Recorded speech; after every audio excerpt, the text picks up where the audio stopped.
arahato samma sambuddhassa.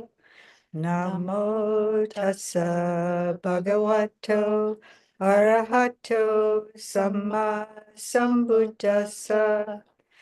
Namo tassa bhagavato arahato samma sambuddhassa.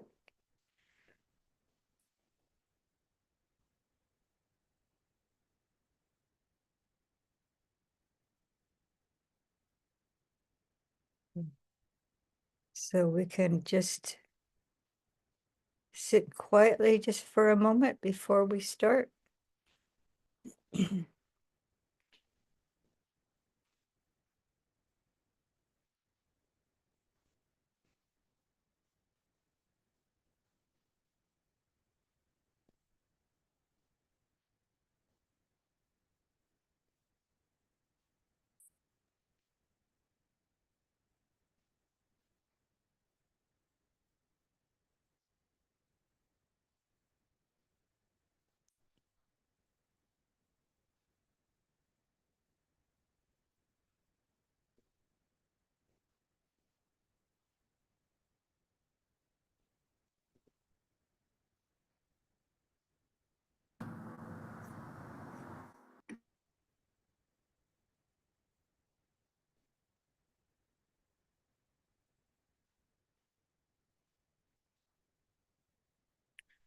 Bhuttam Dhammam Sangham Namasami.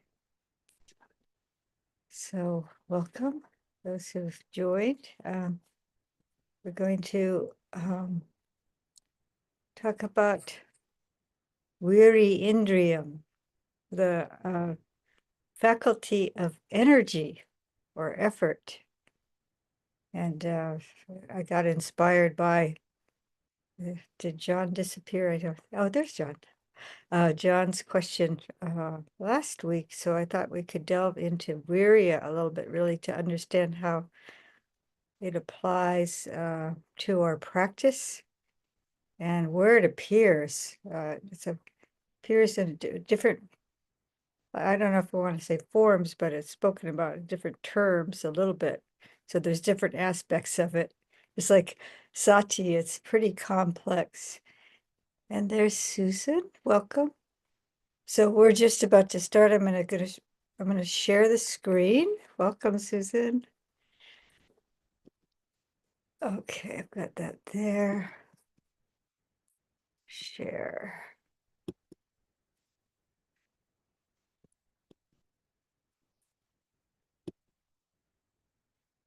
Now, can you all see that? Yes.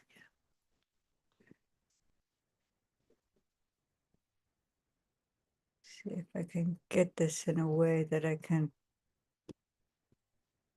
see all of it. That's stretching, not moving. So how do I move it, actually? Go up to the bar part at the top. Sorry, my finger gets on the camera What there. don't you do? Sure. Two, and then, oops. 2 fingers. Oh, it's one. Okay, One okay. finger great. and slide. Okay, there we go. All right. It takes the right effort, energy. So, the faculty of energy, or just Viriya or Vayama, appears, there's a very closely associated, because the Buddha describes the two in the same way. They appear together, and they're also, when they're defined, the definition is exactly the same. So there's a Bodhipakya Dhammas, and there's 37 of them. And Wuri appears a number of times in those, and they're all interconnected, interwoven teachings that have various factors. So the Viriya appears in the Indriyas, and the Noble Eightfold Path as Vayama, and the Iddhipadas as one of the 4 Iddhipadas. Can you think of another? No, but it leaks over from things like Chanda and Samvega and yeah. So it's an important aspect of our path, or the development of the path. And we're cautioned not to put too much stress on our practice by putting too much effort. Like there's that simile of the lute, and you had the strings of the lute shouldn't be too tight or too loose in order to get a good sound. And anyone who's a musician knows that when you're tuning an instrument, all the strings have to be in tuned with one another, and that it's really precise. And in order to play with other people, you have to be in tune together. So there's a pitch pipe or a tuning fork or something that we might use to get the right basic pitch. So that's a really refined balancing act that we're developing over time. So this is an extract of the here with it's let's see, I can't remember the title of the sutta. I think it's where it should be seen. It should be seen. Where are they seen? So each factor, where is each factor seen? And where should the faculty of energy be seen? That's Vīriyindriya, databam. And it's in the 4 right efforts. But this is chatusu samapadanesu. So there's a whole, this is kind of a review in a way, if we've been following this series along, but it's good to review and to see things again and again. But in this particular sutta, see what happens. Whoops, there it is.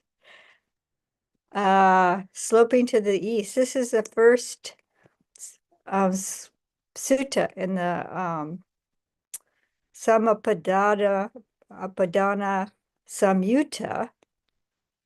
And the Buddha is it's a lot of repetition in this one, but I think the reason why the Buddha does these repetitions is really to emphasize the importance.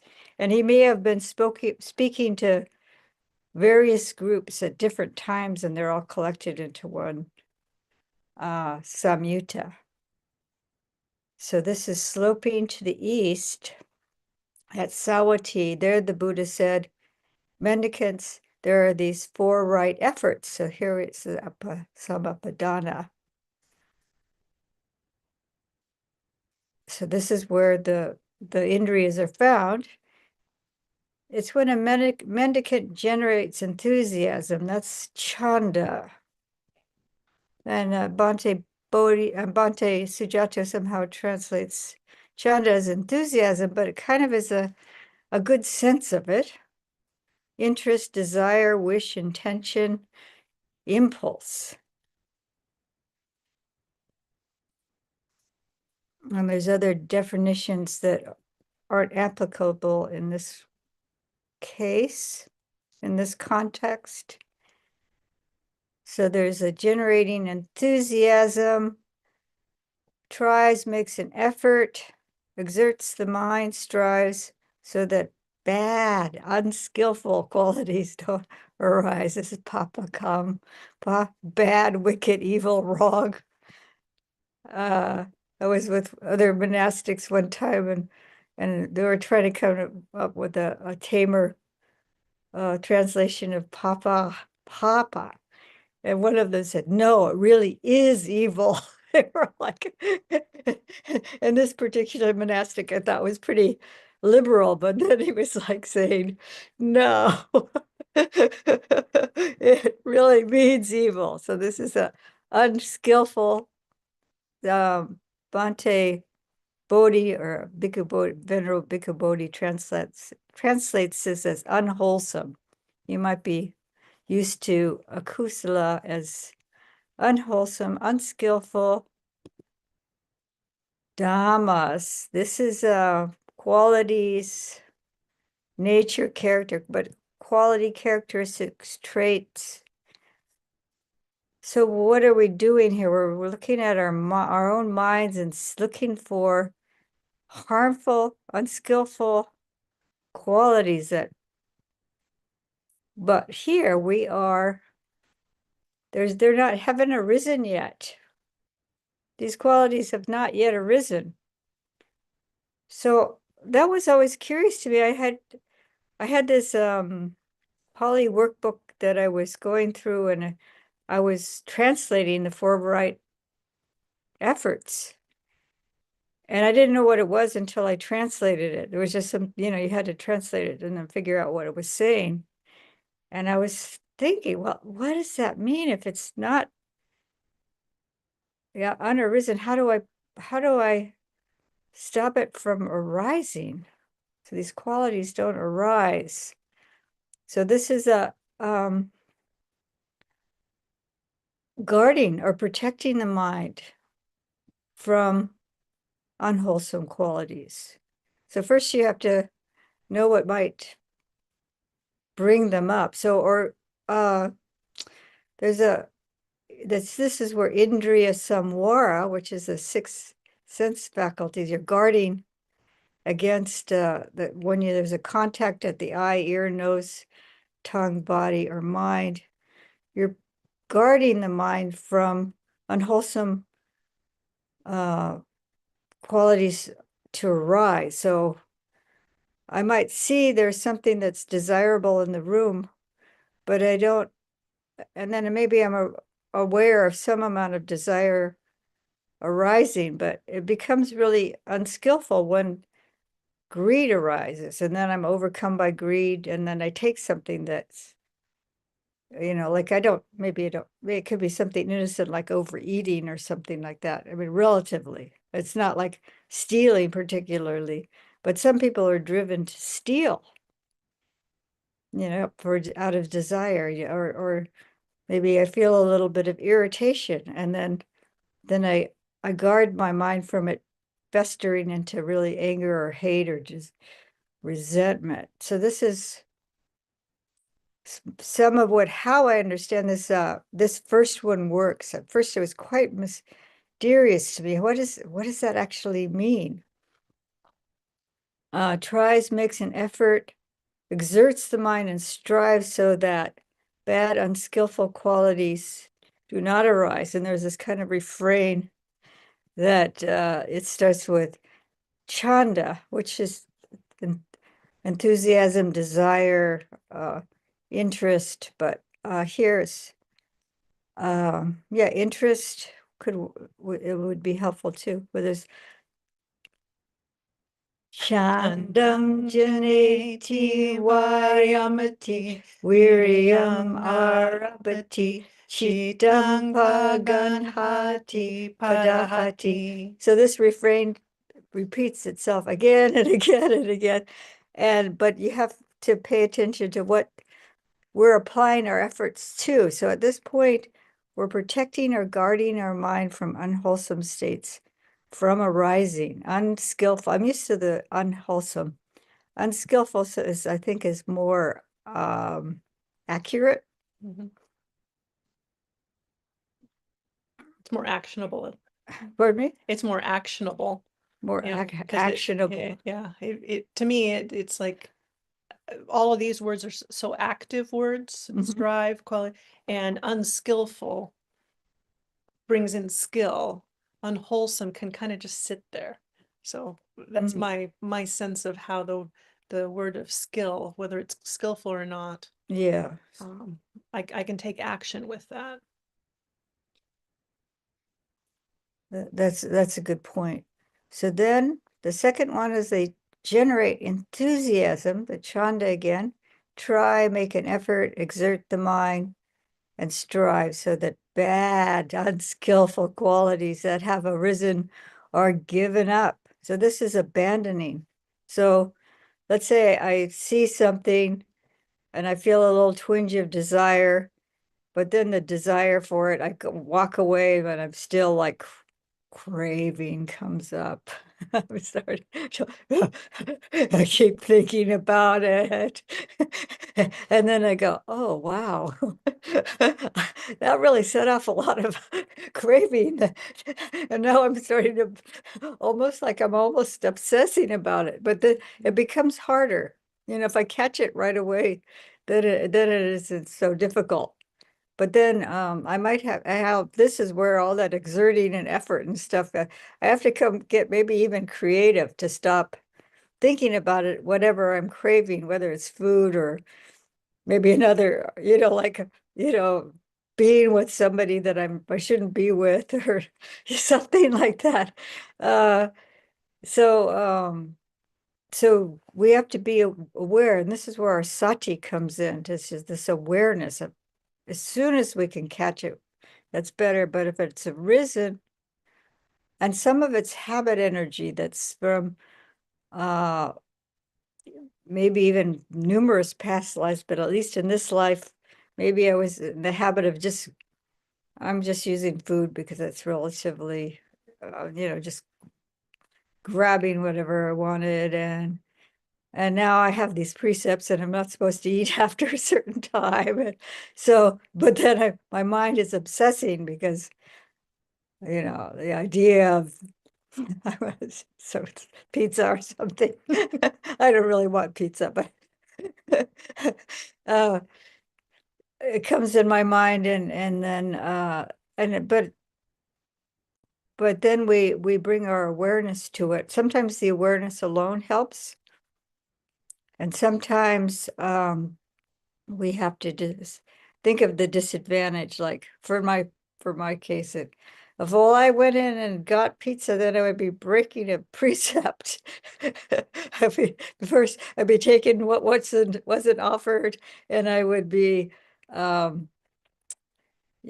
eating after a certain time, and then I would have to confess to my friend, and I feel very embarrassed.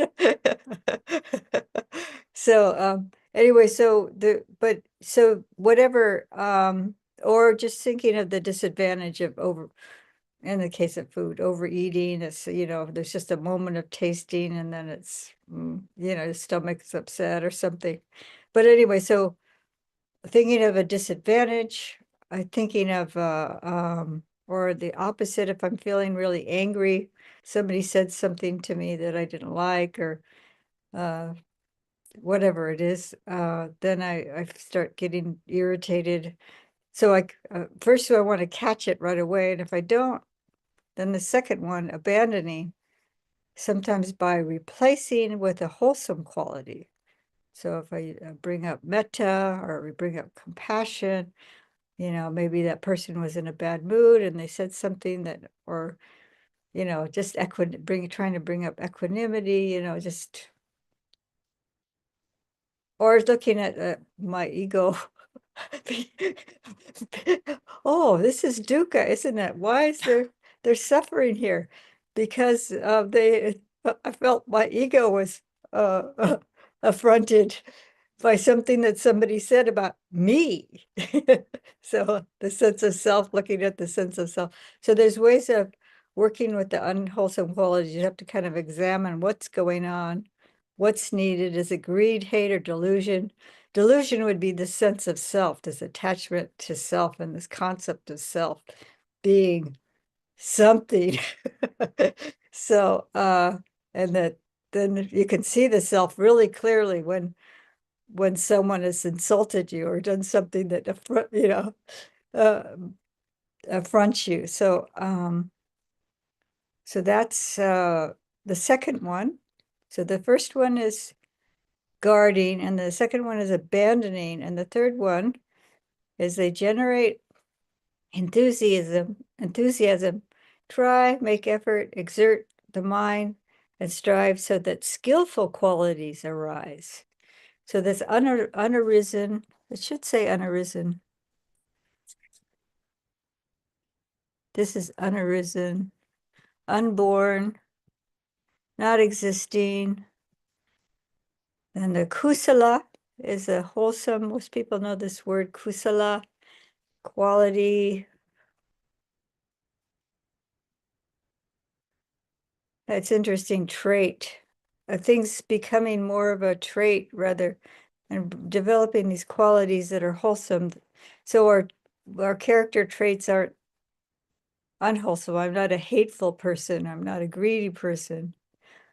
And that's arising. So this is the active part, is that we want to bring them up. We want to encourage them. And that would be like, if, for instance, I was in a grumpy mood and they say, well, why don't I bring up compassion for myself? Like, what, understanding of what's going on, and some equanimity, and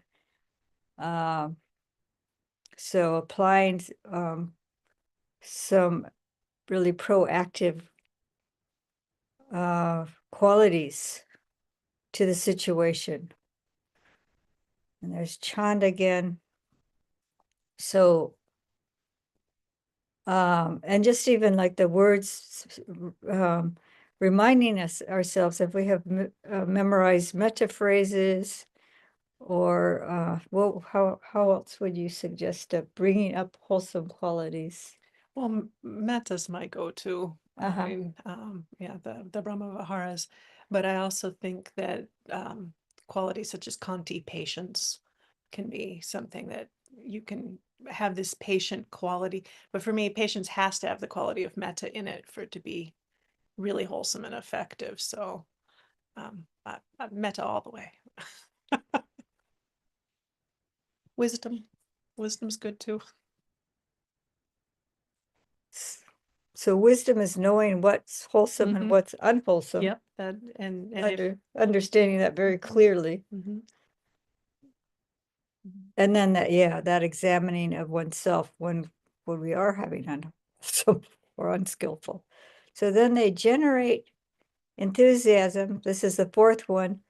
Try, make an effort, exert the mind, and strive so that skillful qualities that have arisen remain, are not lost, but increase, mature, and are completed by development. So this is quite beautiful. So, we've got to keep, keep working on it. If your go-to is metta, then you can really develop that deeply, and then it becomes to fulfillment. Actually, all of the Brahma Viharas are one of the part of the doorways to the deathless, all four. And the four of it's 10. There's the four jhanas, the four, and the three. How does it go? There's three. That would be not. Let's see. Anyway, there's 10. There's the jhana, so that's 8, and then there's the immaterial. But there's 2 of the immaterial. I'm not quite tracking on. I'm talking about, but anyway, so they lead to nibbana, and actually, if you really fully develop them, this is the here paripurya, fulfillment, completion, culmination. They culminate in the deathless. All these qualities, such as the Brahma Viharas and the jhanas, and but the wisdom faculty is definitely needed as well. And you have something? Well, it's spring here in the northern hemisphere, so the gardening analogy that goes with this is really good, I think. And I use metta as the example here too. So for the first case of not allowing the unwholesome, the unskillful to emerge, metta is our mulch. It's the mulch. So it's keeping down, the unskillful doesn't really grow through that so much, as it doesn't grow so easily through it. And then the second one is that you're weeding. So if the plants that you are want to grow in, the flowers you want to grow, then you're weeding out the ones that could choke out your skillful qualities.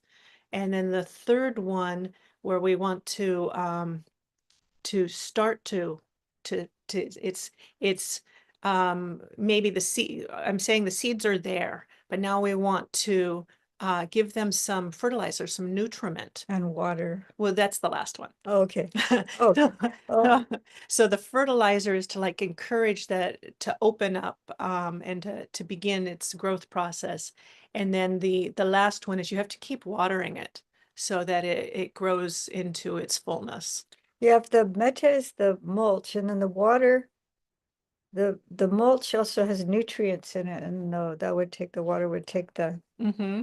And down yeah, to the roots, and then that helps the plants grow to fulfillment. Mm-hmm. I love that. That's a beautiful one. just made Okay. it up. I mean, I borrowed it in pieces and then I put it together. Oh, okay, Yeah, great. from others. So this is the bhavanas that's developing, and this is a expansion or vipalaya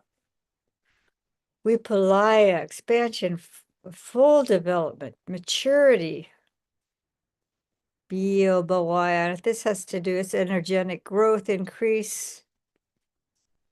Yeah, it's very much like gardening. If you garden, you can relate to it. And so these are the 4 right efforts. The Ganges River slants, slopes, and inclines to the east. In the same way, a mendicant who develops and cultivates the 4 right efforts, slants, slopes, and inclines to extinguishment. This is Nibbana, slanting to Nibbana. Nibbana Pabara.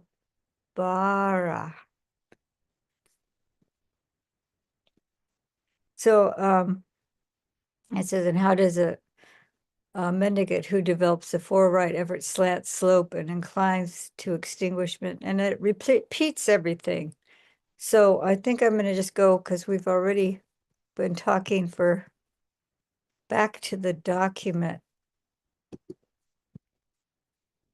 because it just repeats those 4. So and we're going to repeat them again here, because I have Bhikkhu Bodhi's translation.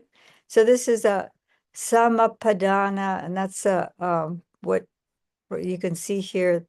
This is where the Indriya of Vīriyindriya is seen, is in the Samapadana. And then, so here's the correct application of effort, correct application. That's the same. Applying oneself correctly, possessing right effort. So this is the translation is, I've seen this translated as striving. Bhante Bodhi says right striving for some apadana.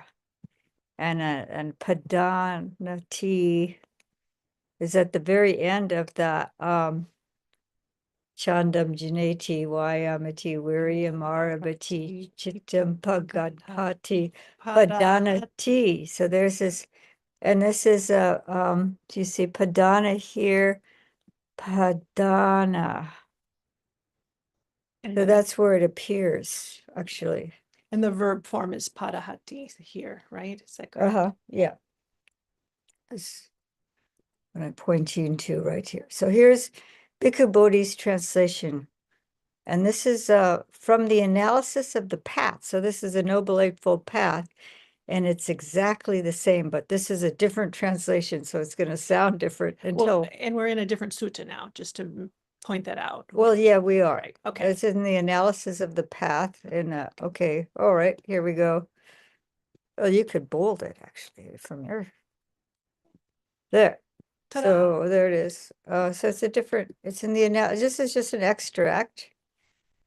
And what bhikkhus, or everyone, is right effort. Here, a practitioner, a bhikkhu, bhikkhuni, lay practitioner, generates desire for the, and then I put guarding the mind, the non-arising. Oh, please don't click on it. Oh, yeah. Flag gets in the flags gets in the. All right. Thank you. Hands up. Okay, thank you. You bet. But you can see it on yours. Okay. The non-arising of unarisen evil. Here's evil. This is the papa, unwholesome. That's the akusala states. So he says states for dhammas. He makes an effort, he, she, they make an effort, arouse energy, apply mind, and strive. So this is the padana. They generate desire. This is the chandam janeti, for the abandoning of the arisen evil, unwholesome states. They generate desire for the arising of unarisen, unwholesome states. They generate the desire for the maintenance of arisen, wholesome states, for their non-decay, increase, expansion, and fulfillment by development. They make an effort, arouse energy, apply mind, and strive. This is called right effort. So these are exactly the same. You'll see here too. This is a samavayamo, correct effort, right striving, with correct effort, having right endeavor. Mhm. So the right is the rightness of it is the balance. It's not overdoing it. There's another word that right is translated as I like aligned. aligned. That's the modern interpretation. Yeah, that it's aligned with the direction that is wholesome. And I also, just to make sure we've got the four distinctions, there's two that are on the side of the papa, the unskillful, two on the skillful. You don't want to start the unskillful, but if it starts, you stop it. You do want to start the skillful, and once it's started, you want to keep it going. That's it. Yeah, the more ways you can remember that formula, you can make up your own interpretation of it. And but it's all of that is right effort. And so if you only think of, the effort as starting, you miss out on aspects of it. Yeah, it's all balanced. The two balance each other.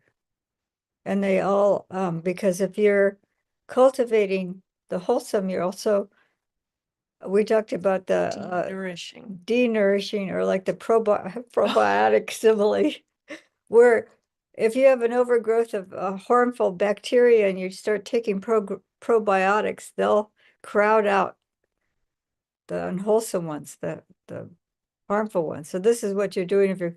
If I'm daily cultivating metta, it starts to be my more go-to. If I'm a person that's prone to anger or to resentment or something like that, and I'm consciously working on developing compassion and metta and equanimity, I'm really working on these, and even mudita, altruistic joy, sympathetic joy. And then if I have these qualities that I'm already developing, then when this unskillful quality comes up, then I can just go, oh, I don't have to go here. I can be compassionate. I can somehow strike equanimity. So I was going to compare Vayamo here, the Samavayamo, which is what right effort in the Noble Eightfold Path is. So we have Vayamo and Vīriyindriya, which is effort, energy, might, power, willpower, determination. Having effort and with energy. So we have both. They're kind of they've overlapped, but quite a bit. But it's just kind of like we need to have a certain amount of energy or we'll never get out of bed. You got to get started somehow. So this is Bhante Sujata's translation. So we're going over this again and again. And what is right effort? and Samavayamo, as I was saying. It's when a mendicant generates enthusiasm, tries, makes an effort, exerts the mind, and strives so that bad, unskillful qualities don't arise. Ida bhikkhave bhikkhu anupananam papakanam akusalanam dhammanam anupadaya chandam janeti vayamati viryam arapati chitam paganhati padahati. So this is our catechism here. So you can see here, Vayamati is a verb form, and Viryam is that would be, what do you call it, accusative? No, it would be a adjective, like an adjective. You might be right. Yeah. Those parts of grammar are not my strong suit. Yeah, I something need to like that. cultivate them more. But this is definitely, Vayamati is a verb here. Yep. And Viryam, yeah. Yes, I clicked. Yeah, so you can see that both of these are here. They're very closely related. They generate enthusiasm, try and make effort, exert the mind, and strive so that bad, unskillful qualities that have arisen are given up. So here's the don't arise and given up. As we already went through this in detail, so we don't have to, because we can get to the next sutta. I realize that we're putting this into practice with this exact repetition, because right now we're chanting the Eightfold Path, which includes this factor in it, once or twice a day. And so that's why we're like enthusiastic to chant it and share it with you, because it's now becoming a go-to throughout our day. This is the cultivation. We're creating good mulch. So they generate enthusiasm, try, make an effort, exert the mind, and strive so that skillful qualities that have not arisen do arise. And that's the anupananam kusalanam dhammanam upadaya chandam janeti vayamati viryam arabati chitam paganhati padahati. Maybe you'll have it stuck in your head by the end of the suttas today. And you could start chanting along with us too. And then they generate enthusiasm to try, make an effort, exert the mind, and strive so that skillful qualities that have arisen remain, are not lost, but increase, mature, and are fulfilled by development. Upananam kusalana dhammanam titiya asamosaya piyo bhavaya vepalaya pavanaya paripurya chandam janeti vayamati viryam marabati chitam paganhati padahati. So you could learn the English first, and then, but that cadence of the Pali, it's just like if you're irritated out in the world and you've got that soundtrack ready to push play in your head, it's super helpful. Yeah, so then you could be thinking, yeah, then at that case, what has arisen, and I want to give it up. So then we'd have to be Press play. doing a new, okay, that would be Bahanaya that are given up, Upananam, Papakanam, Akusalanam, Dhanam, Bahanaya. But yeah, or you can just have, this is the shorthand here. The effort to protect, guard the mind from unskillful qualities, to abandon unskillful qualities, to develop skillful qualities, to maintain and to bring into fulfillment skillful qualities. So yeah, so what do I need here?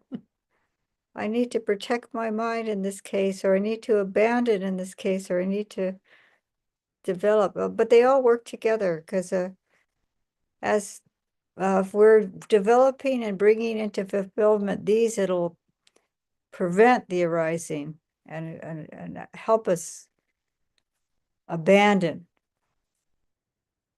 They all reinforce one another. So we may have time for this. We have 20 minutes. Do Do we want to keep going? we have questions on this part, or Sure. do we want to go further into the maintaining, fulfilling, etc.? No hands are, oh, there's a hand. Okay, let's see. Let's put it, can I change the view here? Okay. Go ahead, John. It doesn't have his video on anyway, so Huh? go ahead and speak. Go ahead. Hello. Yes. Hi. So I'm not sure if I should ask one question here or later. Can I It- ask something? Is it related directly to this aspect we're talking about? Yes. Okay. It's slightly personal, but it's still general, I guess. But you could leave it to You could save it for the after party when it's not recorded for everyone on YouTube. I don't think, well, anyway, okay, I'll just wait. Thank you. You can go ahead. Mhm. If it's you can just say it like Generically. generically. Yeah, that's what it was. Yeah. So how are gratitude and contentment connected to these efforts? Oh, those are definitely skillful qualities. And Good mulch. let me get it out of screen share first. I can't stop it. Okay. So we can see people. Yeah, we'll just do one question because we don't have a lot of time. Mhm. And then we'll have to, the after party, we'll do more questions. But so contentment and gratitude are both skillful qualities to develop. I've just been mentioning the four Brahma Viharas because they're easily opposed to the unwholesome qualities. But yeah, so if you're developing thoughts of gratitude and contentment directly opposes greed. And you can pose it to a question to yourself, can I be contented and easily satisfied? Or I've really had enough, or this is good enough. I mean, we walk around the neighborhood and we're seeing houses and we go, oh, wow, look at that. That house has a kuti in the back and such. Or it's backed up on the forest or something like that. And then we say to ourselves, oh, what we have is enough for now. That's pretty We wonderful. can be contented. We just remind ourselves we're just grateful for what we have. Mhm. So yeah, so that I hope that answers, and we can talk more on the after party. So we'll go back to screen share. And then I have a link here to the next sutta, and we can go through it. And I wanted to use this. It struck me that this sutta is an example of abandoning the unwholesome and developing the wholesome. So the Buddha is talking to the mendicants. And if you see the word mendicant or monk or bhikkhu, Bhante Bodhi even said, you can just throw out the bhikkhus. It means you too. And then I've heard another so Nyanaponika said, if you see the word monk, just think they're talking to you, whoever you are, you, the practitioner. Mendicants, don't think bad, unskillful thoughts, such as sensual, malicious, and cruel thoughts. So this is kama vitaka, vyapada vitaka, vihingsa vitakam. Why is that? Because these thoughts aren't beneficial or relevant to the fundamentals of spiritual life. They don't lead to disillusionment, dispassion, cessation, peace, insight, awakening, and extinguishment. So this is something you can say to yourself, there's arisen unskillful thoughts. These thoughts aren't helping me on the path. They're not beneficial, relevant to the fundamental of spiritual life. They don't lead to disillusionment, dispassion, cessation, peace, insight, awakening, and extinguishment. You can even think, oh, my mind is so unpeaceful now when the unskillful thoughts come up. Or I'm under some kind of illusion. I'm deluded here, you know, whatever, you can just look at this sentence here. If you memorize some of these sentences, you can just even start reciting it to yourself. It's a possibility to help you abandon what's arisen and protect yourself from them develop, like if there's just a little bit of a inkling of greed or anger, or you see yourself getting very confused or deluded. You can use these phrases. And I use one that's a abbreviation just on this. Is this peaceful? I use that throughout daily life. Is this peaceful? And sometimes in daily life, but definitely in meditation, could it be more peaceful? Now, and just that question, even just saying that question out loud, I felt my shoulders relax. I felt, because I'm now priming that, and my body says, yeah, it could. Let's pay more attention to the breath and less to the squirrel in my head. So how do we get to the insight, awakening, and nibbana? Oh, that's a good question too. Yeah, or you can use it as an object of insight too. It's seeing how the suffering is arising from the greed, this craving that is starting to fester in my heart. And I go, oh, this is dukkha. This in itself is dukkha. Okay, so when you think, see, he's talking about, we actually should be thinking. We're not just supposed to kind of have a spiritual lobotomy or something like that. We should think of things. I mean, stillness and quietude of mind is important, but when you think, you should think, this is suffering. This is the origin of suffering. This is the cessation of suffering. This is the practice leading to the cessation of suffering.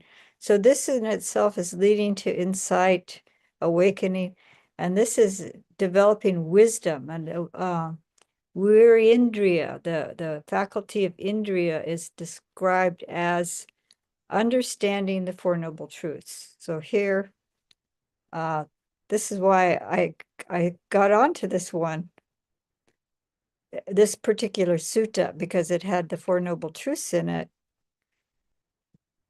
So why should we think about the Four Noble Truths? Because those thoughts are beneficial, relevant to the fundamentals of spiritual life. They lead to disillusionment, dispassion, cessation, peace, insight, awakening, and extinguishment.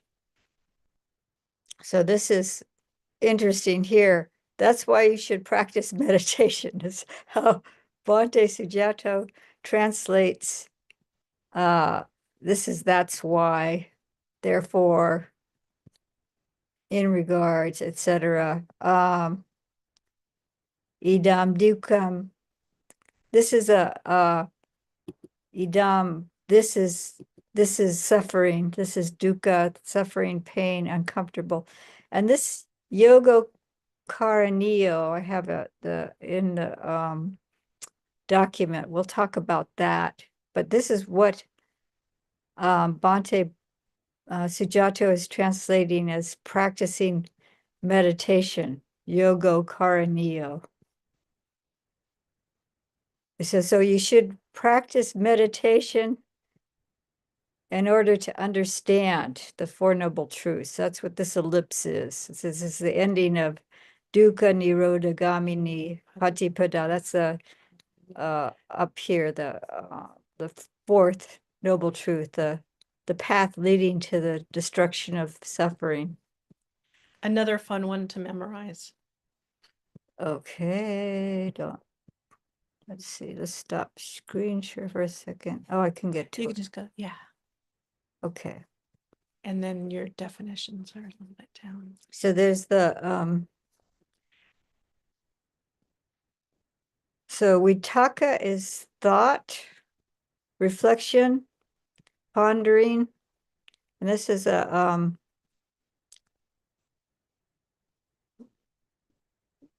Vitakka Sutta. I don't have the Pali here because we just looked at it. Thoughts, Vitakka Sutta, and thought, reflection, pondering, but then it's understood as a application of mind. And so, with Vitakka, Vichara in the four jhanas, the first jhana has the Vitakka, Vichara. So that's this active application of the mind. So we're applying our mind to the Four Noble Truths and thought, but then you might have a different object of meditation. So this is Bhikkhu Bodhi's translation. Bhikkhus do not think evil, unwholesome thoughts. That is sensual thought, thought of ill will, thought of harming. For what reason? Sorry, I was bolding the one above. These thoughts, bhikkhus, are unbeneficial, irrelevant to the fundamentals of the holy life. They do not lead to revulsion, dispassion, cessation, to peace, direct knowledge, to extinguishment, to nibbana. When you think, bhikkhus, you should think this is suffering. You should think this is the origin of suffering. You should think this is a cessation of suffering. You should think this is the way leading to the cessation of suffering. For what reason? Those thoughts, everyone, are beneficial, relevant to the fundamentals of the holy life, and they lead to revulsion, to dispassion, to cessation, to peace, to direct knowledge, to extinguishment, to enlightenment, enlightenment, to nibbana. So this word revulsion sounds pretty, but that's nibbida, and it's could be turning away, could be losing interest, could be other Disenchantment, disenchantment, disillusionment. disillusionment. Yeah. So just even on a lighter level, disinterest. You start to lose interest in. yeah, I did mention that Oh, you one. did. Yeah, but Yeah, yeah, thank but you. just to, yeah, you turn away. You're no longer. It's like a child who has outgrown their toy, and they forget about it. So they go on to other things. Or the apple that started to look beautiful and started to rot, and it's like, oh, put that one in the compost. Something like that. So the things that we used to be enthralled by lose their glamour. But the reason why I pulled in the Samādhi is because it's in the same wagga, the same like chapter of the Samyutta Nikaya. It's in the same Samyutta actually, and same wagga. And so this is a Satya Samyutta, and this is the first in the Satya Samyutta. So the repetitions here, you see this ellipsis. It says, bhikkhus develop concentration or samadhi. A bhikkhu is concentrated, understands things as they really are. Therefore, and this is, I've ellipsed this myself. Therefore, an exertion should be made to understand. So here we have Vīriya, a form of Vīriyindriya, should be made to understand. And here's our Pācīnādi. This is suffering. An exertion should be made to understand. This is the origin of suffering. An exertion should be made to understand. This is the cessation of suffering. An exertion should be made to understand. This is the way leading to the cessation of suffering. So here we have the Vīriya, the Samādhi. So we got three here. Samādhi, Vīriya, and the Pācīnādi.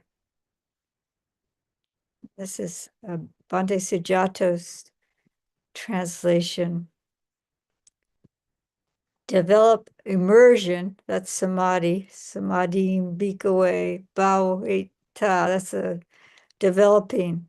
A mendicant who has immersion truly understands. So here's Samahito, that's one who possesses Samādhi, and Yatabhutang Pācīnādi, understands in accordance to reality how things really are, truly understands.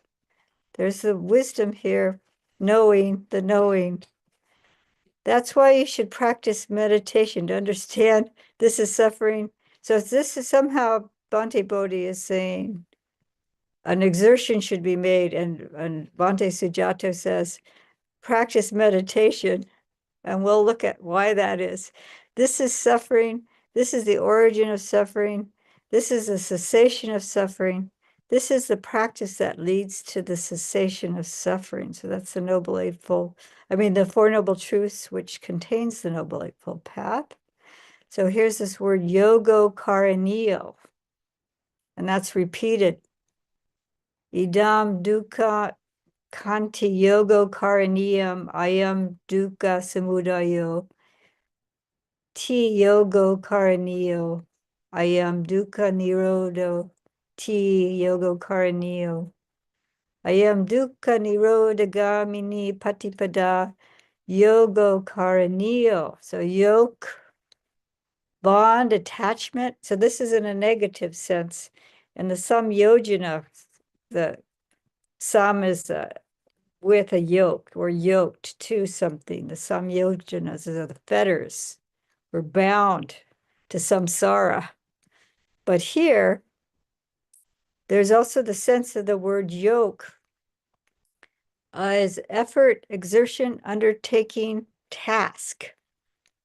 So that's where Bhante Bodhi got an effort should be made to understand. Mhm. And then here, meditation, contemplation. This is where Bhante Bodhi got the Sujato. Sujato, excuse me, thank you. Mhm. Bhante Sujato has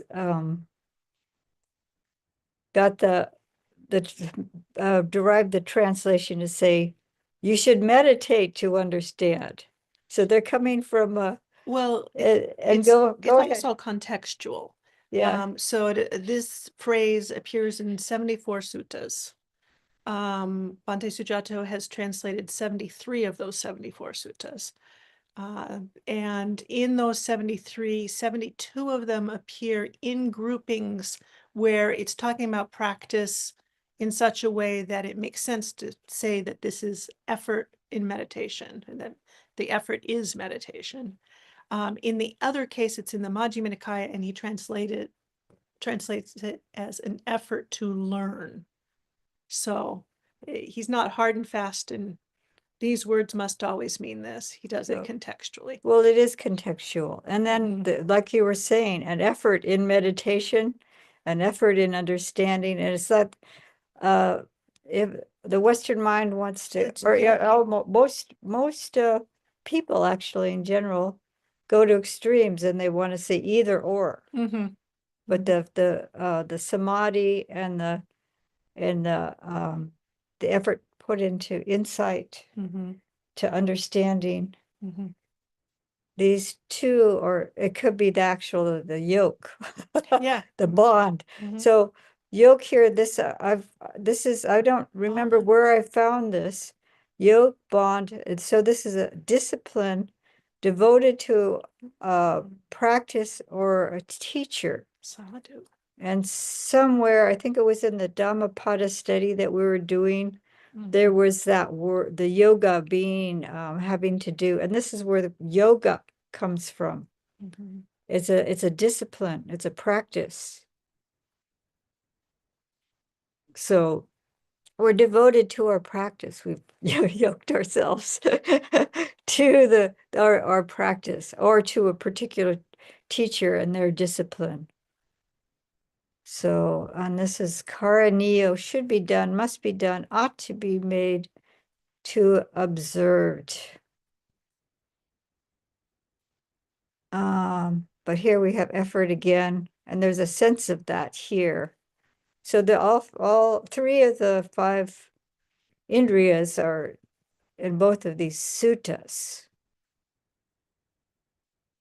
And I think in order to undertake this, we should have a certain amount of confidence or trust or faith in what we're doing, the teaching or the teacher that we're following. Mindfulness sure doesn't hurt. And mindfulness oversees everything. So we've got all 5 here, but I just was putting some emphasis on. I'm going to Good for stop you. the screen share. There we go. Emphasis on Vīriyindriya. So there was the emphasis on Vīriyindriya that, and I just want to see gallery view, just to say hello to everybody. I've seen someone else, Fernando. Oh, hello. And Alexandria and Susan and Joseph, Adrian and Locke and John. Thank you all for joining us live. And we can close with respects to the Buddha. If you have an image in your room or apartment or wherever you are, you can bow to that, or you can, maybe we should go the back pin. to, You can pin again. Yep. And then we'll please stay on if you have some questions. Let's see, we're pinned. Yeah, it's the speaker view. We'll Oh, go to speaker view. Okay. Oh. There we go. So we can bow to, if you have an image in your room, we'll bow, or you can bow to the one on the screen here. Or you can just join us after the bowing. Araham Sama Sambuddho Bhagava Buddham Bhagavantam Abhivademi Swakato Bhagavata Dhammo Dhammam Namasami Supatipanno Bhagavato Sāvaka Sangho Sangham Namami.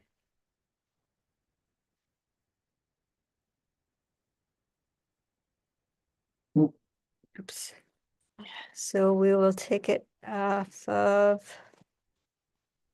live. Thank you all who are joining us via YouTube, and we're closing.